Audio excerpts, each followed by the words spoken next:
Am I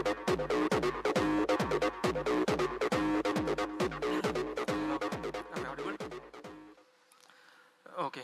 So I'm Kabilesh, founding partner of MyDBOps. I have around 12 plus years of experience, and today we'll cover the topic of TiDB adoption worldwide and also the growing wave of community. So to know more about me, you can scan this QR code. Okay. So about MyDBOps, this is the company I'm part of. So we are a trusted open source database partner for many of the enterprises. So this is MyDBOps by number. We are into 8+ years of operation. We have our more than 800 plus customers. We handle billions of transactions for our customers. And we manage around 6,000 plus of customers, servers majorly on this database technology such as MySQL, Mongo, Postgres, MariaDB, TiDB, and Cassandra. Okay. So now let's delve into the topic. So what is fueling these adoptions? From the morning you might have seen TiDB scalability issues.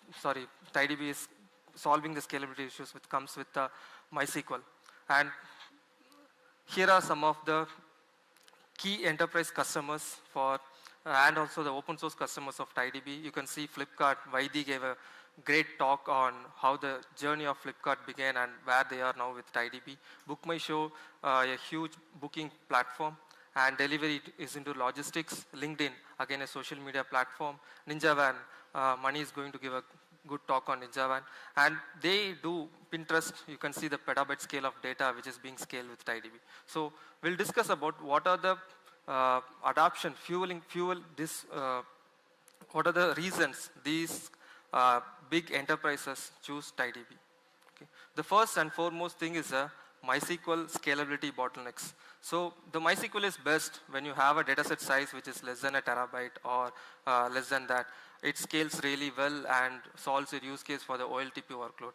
As the business grows, when the more amount of data comes in, you'll just fall into the bottlenecks of MySQL, such as vertical scalability issues, which always comes with a node limitation.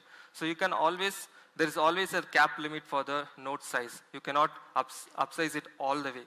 And the next thing is read scalability. When the data grows, obviously you will just segregate your read workloads to your replica servers, or you might use an MySQL InnoDB cluster to scale the reads, segregate to failover and those things. But even with the InnoDB cluster or the MySQL replicas, the replication is always asynchronous in nature. So this leads to replication delays and also inconsistencies. For example, in a replica, there is a possibility that you can directly ingest a data into the replica, causing inconsistencies. And another important thing is schema changes. When your data set size grows beyond, let's say 500 GB, when you have a table of set size 500 GB, adding an index onto this particular table really is a pain. You have to think of doing an external tool such as in PT online schema, or when you do a direct alter, the table will be completely blocked and it's unavailable. Or you have to take a downtime to make the changes and roll forward, etc. And other important thing is write scalability issues. Like even with InnoDB cluster, Galera cluster, or whatever the technologies, clustering technologies which is available with MySQL, it's always a single writer. Or it is always recommended to use a single writer. So thereby MySQL has this write scalability issues which is pointed to a single master. So how TiDB overcomes this? Okay. So TiDB has a scalable architecture. As you can see, you might be seeing this architecture day in from the morning.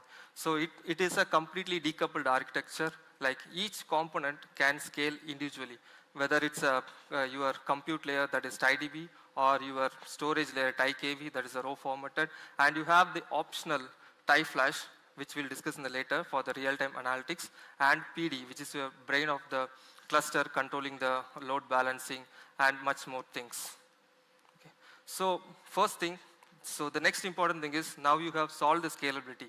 How will you migrate to TiDB? So TiDB provides a tool called data migrator, which is very simple to use, and you just create your data migration task and you just start the migration. You define the source and you define the destination. This is how the migration pipeline looks. So first, the dumper or the lightning tool will take a backup of your existing MySQL source server, and it is converted to an SQL file and it is loaded to the destination. And the next step is wherein you have an incremental bin logs in your MySQL, and that is being taken. In this case, you can consider TiDB will directly work as a replica. Thereby, you can easily migrate from MySQL to TiDB. And the third important thing that eases this adoption is the operation. So now you have migrated. What will be my operational overhead after migrating to TiDB? And what are the things I should consider while moving towards TiDB? First is the deployment. TiDB provides a tie-up, which is a centralized tool which helps in the management and deployment of the cluster. Not only it deploys the cluster, it also maintains the other ecosystem of tools. For example, you have your backup, BR, that can also be deployed via this tie-up.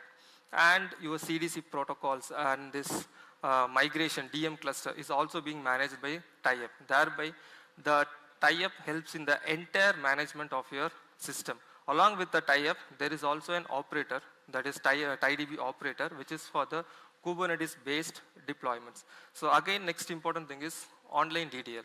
So when you, as we discussed, real-time analytics. So TiDB provides the real-time analytics. So you can see the image at the left, wherein you have your relational database. So when you want to maintain a real-time analytics with your traditional relational database, you have to build in a pipeline, you have to put it to a columnar storage or a columnar storage such as Redshift or ClickHouse to power your reporting workloads or your BL workloads or something like that. But in other hand, the left side, you can see the TiDB, wherein TiDB comes with a TiFlash engine, which is a columnar storage inbuilt within the TiDB, and the data sync is near real time. That means it uses the same raft algorithm, that is raft learner algorithm, to get sync with that, so that the time to take a decision or time to run your real-time analytics is very much faster. This makes a much difference in the adoption of TiDB. Okay. Having said that, it's not only about that. TiDB has a very growing and active community when it comes to support. For example, TiDB completely loves open source. So 95% of the features, what you see in the enterprise is completely available in the TiDB open source version itself. So you can see the GitHub stars, 38,096. So TiDB is one of the most starred or the most rated open source database next to ClickHouse. And this is some of the snippet from the active community. So they have close to around 5.9K Slack active users, and it's not only about that having a user base of 5.9K. So when you put a question to the Slack group, it gets immediately answered. You can try it out for your own. And active bug fixes. For example, TiDB gives a close watch on the active bug fixes. Even I have my experience wherein I was facing an issue with a BR for one of our customer. I just raised a bug and I directly reached Max, who is the CEO of PingCap, via LinkedIn. He immediately responded and the bug was immediately fixed and it was patched immediately. And they have also an interactive AI which was recently launched. You can ask your question to this generative AI and get your answers. Okay, so now let's discuss about some of the most real-world use cases, what I have personally worked with my organization, helping companies to migrate from MySQL to open source version of TiDB. So first is the use case, the Yulu. So you might have seen Yulu, right? So you might see these bikes around in and around of cities of Bengaluru, and they have operations in Bangalore, Delhi, as well as they are opening the operations in Hyderabad recently. So these bikes, they solve the micro commute problem with respect to Bangalore. So what is the problem is, they have around 1 lakh vehicles on road. So they send a IoT data. Each bike send a data for every 5 seconds to the central platform to be ingested. So regarding the battery usage, the journey details, and much more on the vehicle movement and everything. So you can see the scale at which it operates. Previously, before migrating to TiDB, so they were using RDS MySQL for all their workloads. So the total size of the RDS was around 41 terabytes, including the log data. The log data is the one that comes from these vehicles directly. So what was the challenge with, for example, when all these bikes, for example, let's say, out of this 1 lakh vehicle, half of the vehicles is active. You can imagine the write throughput that comes to the system. When this write throughput comes to MySQL, what happens? MySQL completely stalls. That means even though they are on the highest class of machine with respect to the RDS MySQL, MySQL was not able to handle the writes. So, and they had to restart the machine, fail over, fail back. This was affecting the users, from the user perspective, the vehicle. For example, when someone goes to take a vehicle, the battery information is not shown properly and the user experience was completely affected. So we suggested them to move only this log data, that is around 18 terabytes of data from the ULU, that means the data which is coming directly from the bike to the source, to TiDB. So these are the benefits that we achieved after moving to TiDB. The write scalability was completely removed. That means the writes was completely distributed and the data ingestion was very much faster. For example, in MySQL, the data writes, each writes was taking around close to a second, wherein in TiDB it gets completed in 30 to 50 milliseconds. And the storage part, as we discussed in the earlier slide, they had around 18 terabytes of data. So this 18 terabyte of data was transformed back to only just 3.4 terabyte when we moved to TiDB, giving around 72% of savings on the storage. And also we were able to reduce the total infra cost of the DB for this by 30%. And again, the performance was very awesome, and they have also moved other workloads to TiDB. And reliability, the database become highly available. That means when there was a recent outage was also happened in one of the AZ, which was even unknown to the user, and it was highly available. So next is another client which we work closely right from 2017. So they were on MySQL, they were on Galera cluster, and finally they moved to Aurora. Okay, so about this customer, so they were a video streaming platform, similar to the streaming platform like you have the Hotstar, Geo, right? So they help in managing the life cycle of the customer. For example, when there is a peak IPL match or India-Pakistan match is happening, so when the user comes in flood, where they log into the system, the OTP generation and the user management is done by this client. So they were on the biggest Aurora. The size was R78 24x large. Beyond this, there is no Aurora instance to spin up. Even though when they are on the highest size of Aurora, they had write bottlenecks with Aurora. Okay, so what is the write bottleneck is, in Aurora comes with a decoupled architecture of compute and storage, but by design, Aurora has a limited size on the redo log files. That means beyond 48 MB, you cannot upscale that size. So that was completely bottleneck. That means when the number of users increases, the Aurora gets completely choked on the IO part, and it was not able to handle the writes. And again, they had a data set size of around 15 terabytes, and managing a DDL. For example, when they have to do a DDL, it will be like an whole exercise. Like they have to completely take a downtime, they have to inform to their clients, make changes in the release management cycle, and take a downtime and do the DDL changes. And again, the cost was very heavy. Like they were paying close to $1 million per month with respect to all the regions together for the Aurora. Again, we did a POC. This was one of the longest POCs we have done. The POC was around 6 months. So we did the testing of Aurora.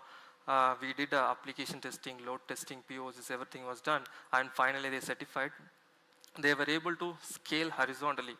And I'll just see this slide. So this was a peak scaling, what we have done for this customer. It's not 2.9 lakhs, it is 2.59 million QPS. And we were able to achieve, with this QPS, we were able to achieve the P99 latency, which is less than 20 ms. And comparing to the Aurora, we were able to save the entire infrastructure cost, reduce the entire infrastructure cost by 30%. And we did the same testing onto the Aurora where it completely failed. That means it was not able to handle this write throughput. So next is an important and very interesting use case what we have solved. This customer is on MySQL InnoDB cluster with 2 proxy SQL for the load balancing. So they are a SaaS-based chat platform. So they have the chat as a service to their customer, per database, and each database will have around 48 tables. They have around 15 to 16,000 databases. In total, they have around 700K tables. So you can imagine the scale at which they manage the metadata of these tables. So the InnoDB cluster, it was sized around 8x large, and they had 3 primary, secondary, and a separate backup cluster to take the backup and to maintain the RTO, RPO.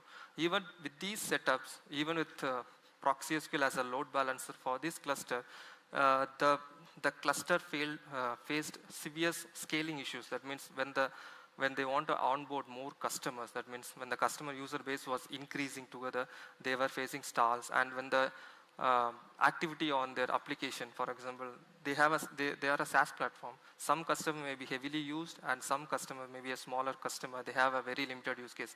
When this customer with higher use case, they start using the system more, the cluster completely stalls, or the multi-tenancy architecture failed for them.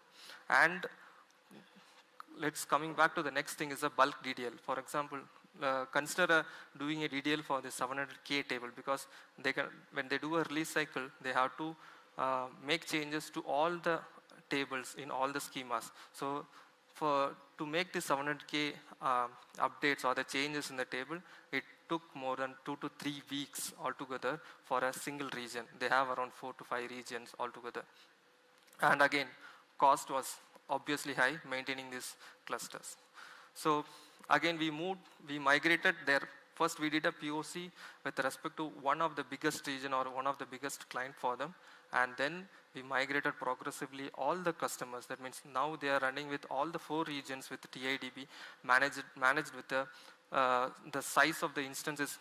Previously they were on 8x large with MySQL for a single node. Now they are using 4x large for the TiKVs, 2x for the TiDB, and for the other node, they are also using TiProxy. So even we did a online upgrade for the TiProxy even in their peak time without disrupting their cluster. Okay, so that's all. There ends my talk.